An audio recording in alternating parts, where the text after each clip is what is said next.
Hello, Facebook friends! Ako po si Jobel Liwanag at isang pribilehyo po sa akin na mag-share sa inyo about our gospel today, Luke chapter 1, verse 67 to 79.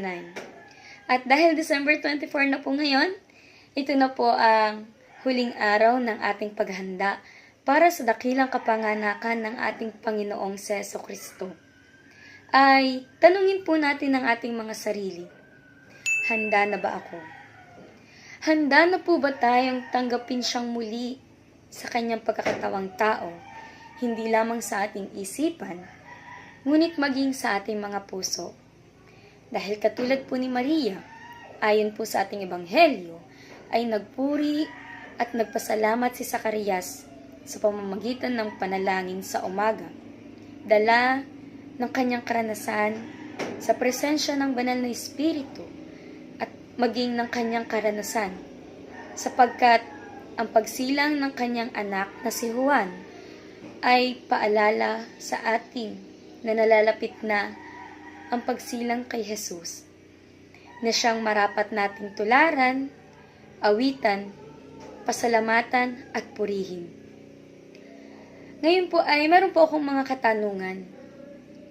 Nagpapasalamat po ba tayo sa Panginoon sa tuwing may matatanggap po tayong mga blessings, however small or however big?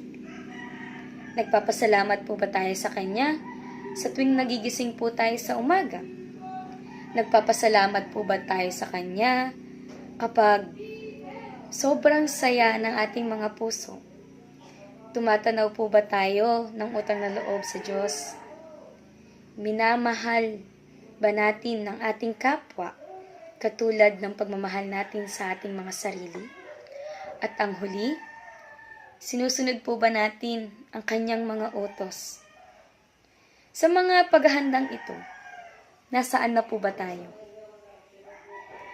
Kaya, katulad po ni Maria at ni Zacarias, maging handa po tayo na magpuri at magpasalamat sa Panginoon at naway gawin po natin ito hindi lamang tuwing panahon ng Pasko, kundi maging sa araw-araw ng ating pamumuhay.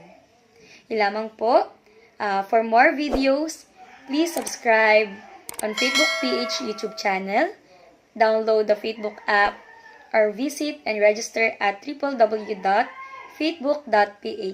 Maraming salamat po and Merry Christmas po sa ating lahat. Salamat po.